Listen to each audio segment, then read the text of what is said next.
Zasnęłam się. Czasami minutę, rzadka nieczęsto, ale minutę. Zasnęłam w pociągu w ogóle i w ogóle. Ale Nawet nie wiem kiedy, bo i nagle słyszę, że następna stacja, Legionowo Piaski.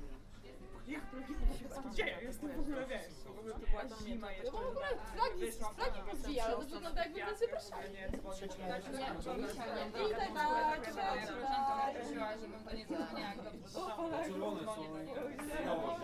Nie dotarłam, ja jestem na Legionowie Piaski w ogóle i tam poczekałam 25 minut na drugi pociąg, zamiast mój pociąg.